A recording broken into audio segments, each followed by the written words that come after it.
This tiny pavilion in North Wales sits alone at the end of a terrace overlooking the walled garden of a grand 18th century manor house. Its original use is a bit ambiguous in the historic documentation, but the owner tells me it in fact started its life housing a 5-seater privy, which means yes, it was a dedicated communal toilet building. Thankfully though, that use is long gone, and in recent years it's been used as a store and makeshift gym. But it is such a unique location for a tiny building, so I want to show you how I would turn this small stone pavilion into a beautiful tiny home. If we haven't met before, I'm Gemma, I'm an architect, and I love the puzzle of redesigning tricky buildings. In each video, I show you how I've tackled a design challenge that has been sent to me by viewers like you. And if you need help with your own project, I also offer hourly consultations to help crack your design problems. So the viewer who sent this pavilion to me had recently inherited it and wanted to see how it could be turned into a small guest house. The building itself is Grade 2 listed, which means the form and original fabric of it is protected for heritage reasons. So on the outside at least, it needs to stay largely the same. Internally though, it has 2 stories, or 1.5 really, as the lower level is built into a slope but has no internal staircase between those 2 floors, which if it was a privy is unsurprising really. There have been some changes to the building over time. You can see that it has a new roof and none of the original timbers remain. It also looks like it lost a portion of wall too at some point on the east side, which I think may have been a result of its original chimney falling down, because behind the patch of new wall is a distinctive corner chimney breast, which runs the full height of the building and is one of the only defining features mentioned in the listed building description. So the exterior needs to stay largely the same, but I want this little stone pavilion to feel really cozy and modern on the inside. You have these amazing views out over the surrounding grounds and this hillside, so having a bit of an unexpected sanctuary hidden in here could turn this building into something really beautiful. From the outside, nothing much has changed. You can see we've reintroduced the original stone chimney, though, as it's a key feature of the listed building status. So a good opportunity to restore some of the building's original proportions. The building sits at the end of this long, narrow terrace that runs along the exterior of what was once a walled garden. Because the access door is tucked around the back though, we've taken this opportunity to introduce a small extension to the original form that links the pavilion with the garden wall.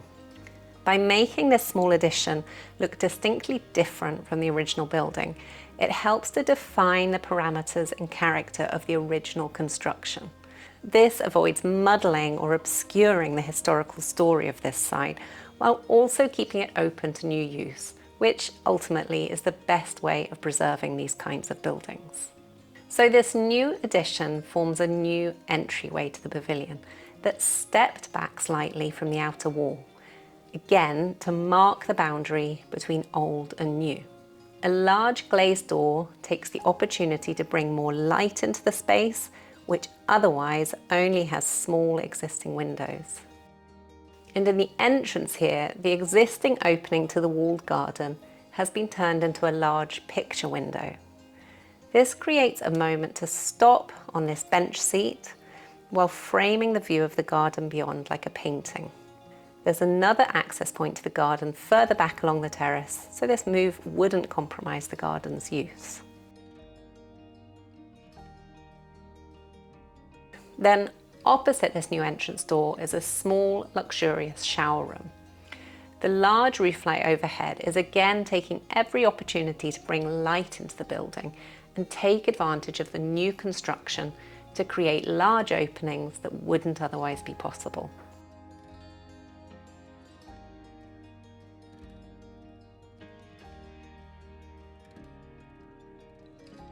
To keep this new addition distinct in character on the inside, a difference in floor material marks the original threshold, and you step into the small stone pavilion at this point to see that it has been entirely lined in timber panelling. The panels serve a few purposes. They conceal hidden storage as well as services and insulation, while also creating some clean modern lines and a warmth that the grey stone lacked. It's also a nod to the historic era of the building's origin that frequently saw interior spaces lined with timber to decorate and display wealth. The kitchen is at the south end of the building and benefits from the most existing windows. We've aimed to maximise that by keeping this feeling of height with the exposed roof timbers.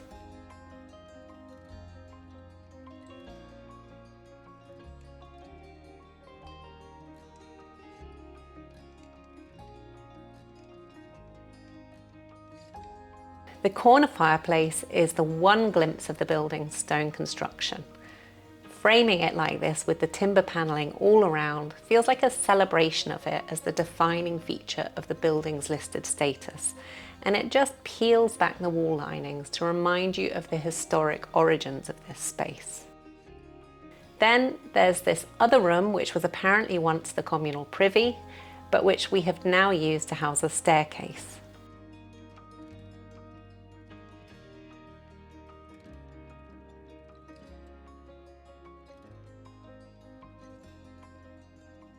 There's space for a little loft up here, where maybe you could put a bed.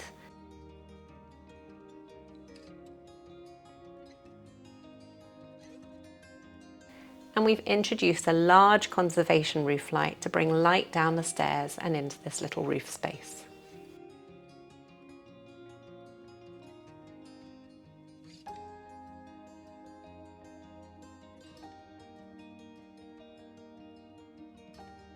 The existing separating wall between the bedroom and kitchen is about 24 inches thick, which is 60 centimetres.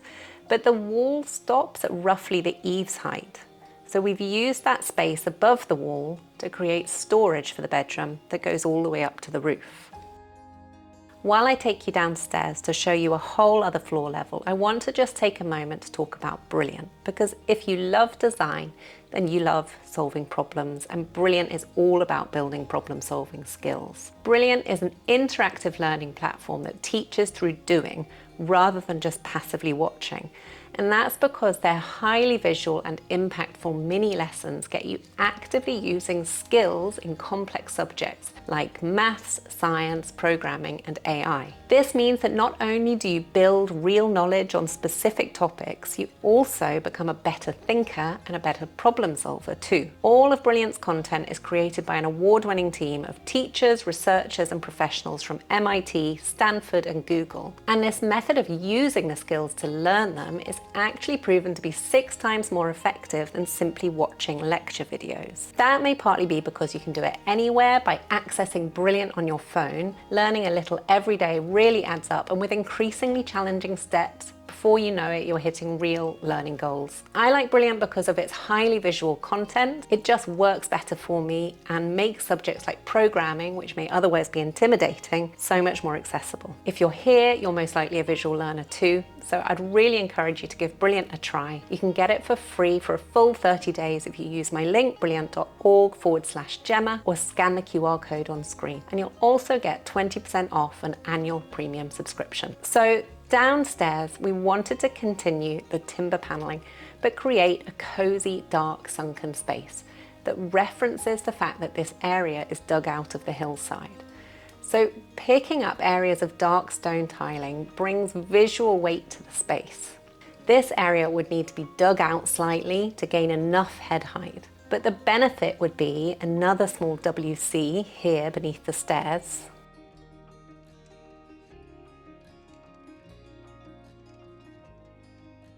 and then a cozy living space where you could read or watch TV or just enjoy the fireplace that's sunken into that corner wall.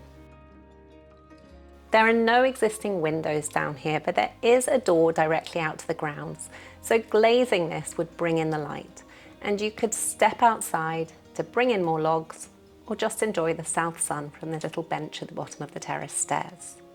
I'll soon be launching my course on how to design like an architect, so head over to my website to get early access to that. It'll be your chance to master my step-by-step design process for remodeling existing buildings, to go from total beginner to confident designer in 5 highly focused modules.